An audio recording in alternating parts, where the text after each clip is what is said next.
Сәлем YouTube, назарында Smitty Field арнасы. Осыдан 1,5 ай бұрын шығу керек шолу видеосы міне енді ғана шығып жатыр. Себебі Қытайдан тапсырыс берген затым тым ұзақ келді, өте ұзақ келді.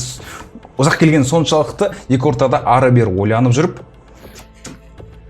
мынандай картаның иегері болдым. RTX 2080S. Негізі бұл картаның орнатылғанына бір аптадай болды. Сонымен қатар 3 стрим өткізіп үлгердім. Білмеймін, кейбіреу байқады, кейбіреу байқаған жоқ, бірақ чаттан мен өзім байқамадым. Біреу жазғанына RTX алыпсың ғой деген сынды хаттарды.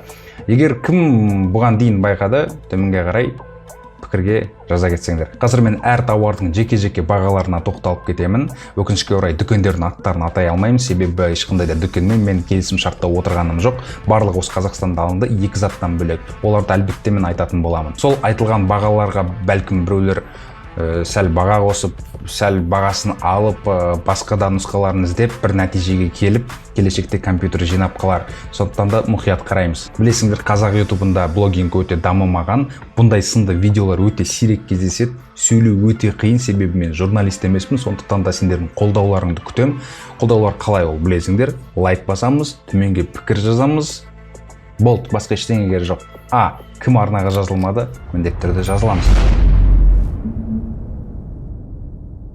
Отырған арнайы жайлы орындығым 55 000 теңгені құрады. Видео сақталып жатқан кезде мысалы смартфонды шықлап отырамын. Фонда әшейін түс қағаз тұрғаннан гөрі өзімнің ең сүйікті ойынымның суретін осындай дизайнмен ілініп тұрғанын қаладым. Бағасы 7 000 теңгені құрады. Стрим кезде чатпен түскен донаттарға қарап отыратын екінші мониторым сыйлыққа келген. Ал оның астындағы тұрған қорапшаға ұялымды жалғап Samsung Galaxy S9 Plus смартфонын толыққанды дербес компьютерге айналдыратын Samsung TX девайсының құны 40 000 теңгені құрады.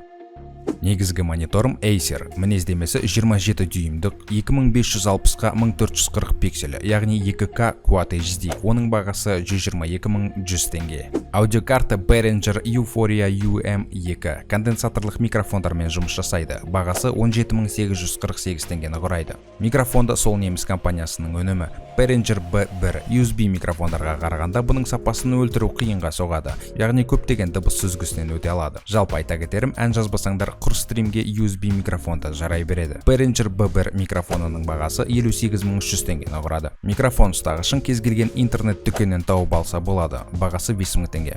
Құлаққабым Samsung Earphones Turnet AKG компаниясының өнімі. Жаңасын алу керек, жалпы істеп тұр, бірақ сәл тозыңқырап қалған. Бағасы 7 000 теңге. Ал енді басекеге келдік. Бір жыл бойы жинаған мақтанышым. Жалпы RGB-ға қарсы едім, бірақ қазақ стримерлері былай да былай жарқыраулары керек деп ойлаймын. Case Aerocool Aero Eclipse. Үш кулері салқын ауаны ішке тартып, артқы кулермен ыстық ауаны сыртқа шығарады. Циркуляциясы дұрыс жасалған. Бағасы 31 800 теңге. Жүйелік тақта, яғни motherboard гигабайт немесе гигабит Z390 Gaming X Ref1. Арзан өнімдер ішіндегі ең топтық нұсқасы осы. RTX пен i9 тастарымен ойланбастан жұмыс жасайды. Бағасы 65 385 теңге. Видеокарта MSI GeForce RTX 2080 Super Gaming X Trio 8 гигабайт. Өз ісінің шебері. 2K мониторда маған пабгты 140 FPS-те ашып беріп тұр.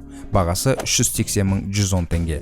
Арзан емес, бірақ TI бөлімдеріне қарағанда айналайын ғой. TAS Core i9 9900K. Дүкеннен шыққанда 3.2 ГГц еді, мен оны 4.7-ге дейін күшейтіп алдым. Максимум 5 ГГц-ке дейін бара алады, бірақ оған дейін апармаған абзал, жанып кетуі мүмкін. Бағасы 225 500 теңге. Azu Adata мінездемесі 16 гигабайт, тақтылық жиелігі 3600. Әлі 2 слот бос, бәлкім келешекте тағы 16 қосып 32 гигабайт етіп алармын. Әзірге қосымша шығынның себебін көріп тұрған жоқпын. Azu'дың бағасы 58 690 теңге. Веб-камера Logitech немесе Logitech HD Webcam B525, бағасы 21 500 теңге. 3 қатты диск орнатылған. Қарапайым HDD 1 терабайттық дискінің бағасы 24 150 теңге.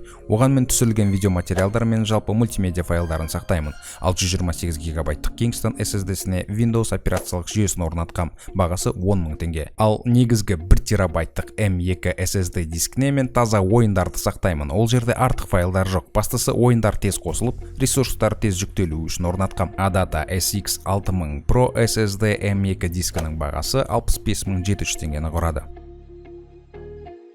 Былшиып семіріп алған RTX картасының салмағы баршылық. Оның қорабында арнайы астына орнатылған ұстап тұратын қосымша темір жатыр. Ал мен оның орнына мына әдемі PUBG дизайнмен жасалған ұстатқышты орнаттым. Бұны Қытайдан 12 000 теңгеге алдырғам. Осы видеоның шығуына кедергі кеткен мына қара жерді сәндейтін sRGBC. Осыны 2 ай күттім. Басында Battlefield логотипін қоям деп жүргем. Сосын арнаның атын жаздырсам ба деп ойлағам. Біраздан соң өзімнің жеке логома тапсырыс беруді жөн көрдім. Оны менің кек атты клипімді түсіріп берген Сергей Кряжев жасап берген болатын.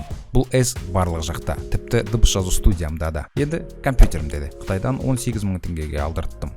Тасты суытатын кулер атауы Thermaltake TH240A RGB. Сумен салқындататын 2 желдеткіші бар кулердің бағасы 45 973 теңге.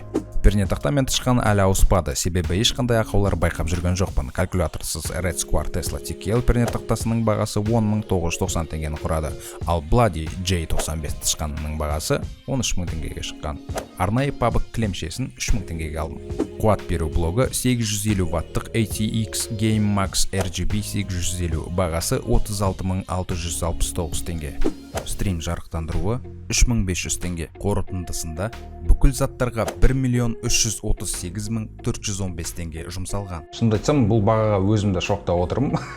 Бір жылда жинадым, бәрін бірден барып ала салғаным жоқ. Жүрдім, қарадым, ұнады, ұнамады, алдым, қайтарып бердім. Біраз негізінде оқиғалар болды бұл жақта. Не болса да өздеріңе бір нәтиже жасаған сияқтысыңдар. Біреулерің 1 350 000-ға ой керек емес дедіңдер, біреулерің тұрып келешекте мен осыған жетем деген сияқты. Қандай нәтиже болмасын, саған берер лайфхак кеңесім. Егер сен келешекте стрим жасап тек қана осымен пайда табам десең, онда былай жинау дұрыс негізінде. Егер сен әшейін ойын ойнайым, бірақ бір аяғымды бүйтіп суға малып тексеріп көрем, стрим менікі ма, менікі емес па, жалпы YouTube дейтін болсаң, онда басында демо нұсқасы ретінде осы PUBG сондайларды көтеретін бір 300-400 ары кетсе 500 000 компьютерде жетеді. Сонымен дербес компьютерім өзіңдей керемет болатын болса, лайк басамыз. Мен сөзімде тұрдым, видео шықты. Келесі видеода көріскенше. Дио.